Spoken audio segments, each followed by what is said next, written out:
Welcome back to Cosplay Evo. Today we are working on the Dragon Shield from Mighty Morphin Power Rangers. Let's get on with the video.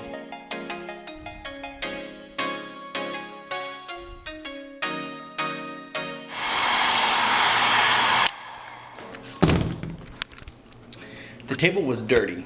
I just sprayed it with a hose. Now I gotta dry it. So first things first, we're gonna need a pattern. So I got mine from Rocket Punch Studios.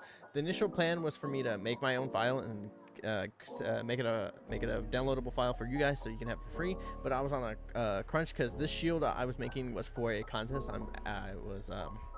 I decided to make. It's on my main channel, link in the description down below if you want to go check it out. But the Dragon Shield was made for that specific video, but I also wanted to make another video for you guys, so have something to post on the Cosplay channel. Yes, I know this is not a next video for the Cosplay 101. I'm making this for another video. Links in the description down below once it's out fully. But yeah, let's get back into some prop making. So if you're keeping up with the Cosplay 101, you already know the drill. Print out your pattern, tape it together, and here's me just showing you how to do it, because just in case you guys don't know how to do it, that's how I did it. And so you can see it's me cutting the pattern now. Make sure to take your time because it's a curve. I know it's kind of hard and tedious, but you know what? We live and we learn. Now if you're working with floor mats like I was in this video, you're gonna have to cut up this pattern. You gotta cut the diamond off of the pattern because that way it will fit.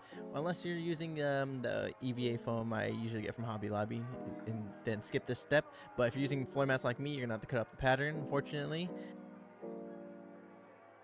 Alright, for this part, I have to cut out these symbols. I didn't feel like cutting those things out because my X-Acto knife was kind of dull. So I just poked little holes into it, and then I drew it out with a marker.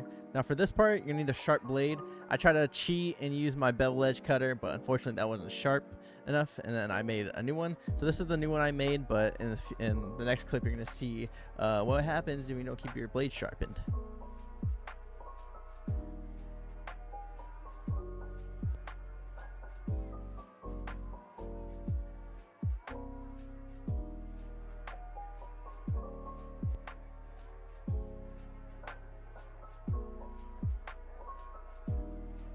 So as you can see, it kind of chewed up the foam right there.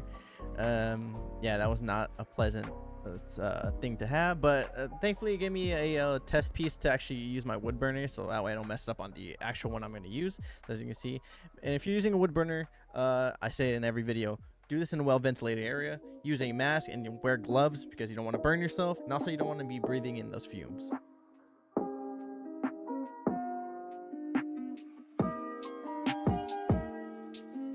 Alright, now we're moving on to the side pieces of the Dragon Shield. I don't know what they're called, but I'm just calling them the side pieces. So we gotta trace out the little pieces. There are 8 of them, but I only cut out half of them because they're all the same shape. And then you have to cut out the other detail where the bevel is gonna start. So you can see me cutting off the paper. And yeah, this is another tedious part, but the most tedious part is coming up. Trust me. So if you're gonna do this, be prepared. Alright, after we got them all cut out and traced, we're gonna move on to sanding.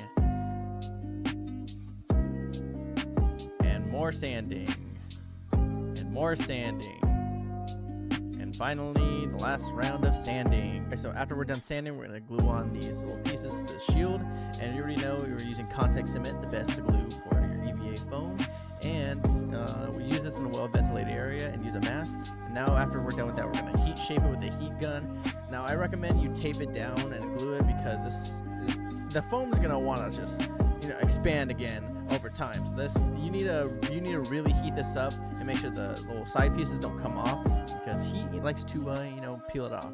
And now we're gonna move on to the collar parts I made and a little straps at the bottom, at least to keep it together and hold the shape. Alright, so this is how it's looking right now, and now we're going to move on to painting. So I did about 2 coats of Plasti Dip. I would say go with 3 or 4 because I did 2. I could still see some of the marks, but I didn't see that until like it was done completely after the clear coat. So we're going to hit it with the Plasti Dip first, and then right after all that's dry, we're going to hit up the clear coat. I did about two coats of clear coat. It may differ between you guys depending on which clear coat you use. Right after the clear coat, I hit it with a nice gold spray paint. I got my gold paint off of Hobby Lobby. I got my gold paint from Hobby Lobby. You can choose whatever, you go how expensive, how cheap, depending on your dragon shield. But you know, I just had what I had on hand, basically.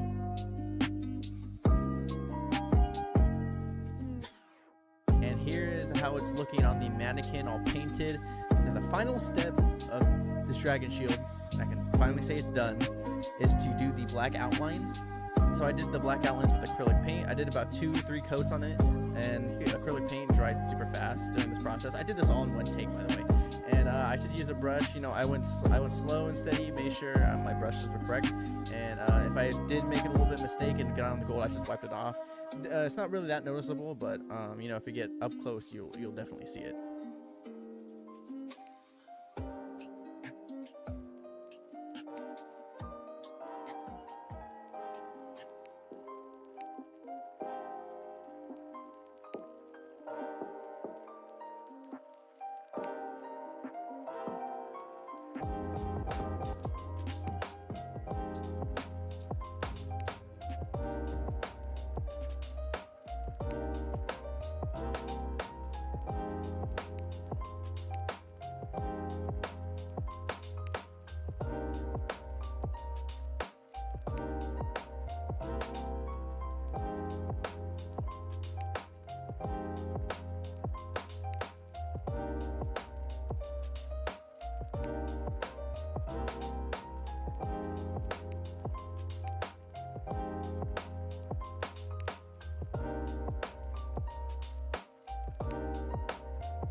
And here's the final product of the dragon shield. Now the real question is, does it fit? Yes it does. If you're making your dragon shield, make sure to put some Velcro on there and make sure to size it. I didn't really explain this in the video. I'm sorry about that. But for your underarm bands, make sure you measure for yours. Mine was about 4 inches wide and 12 inches long, so I made my bands like that. And if you want to, add some Velcro on the back of it. That way you can, you know, secure it to your body. I didn't put it on mine because I was running out of time and I needed to get this video out. Now, I'm sorry I didn't show you guys the final product. I'll throw up some pictures right here on the screen if you want. But yeah, that's basically how I made my dragon shield. There's probably more in-depth and better videos than mine. I know I rushed this video a lot. I'm sorry about that. But yeah, I hope you guys like this video. Stay tuned for more Power Rangers props because I have a lot more in mind and hopefully get more videos out on this channel. So I hope you guys like this video. Comment, like, subscribe. See you guys in the next video.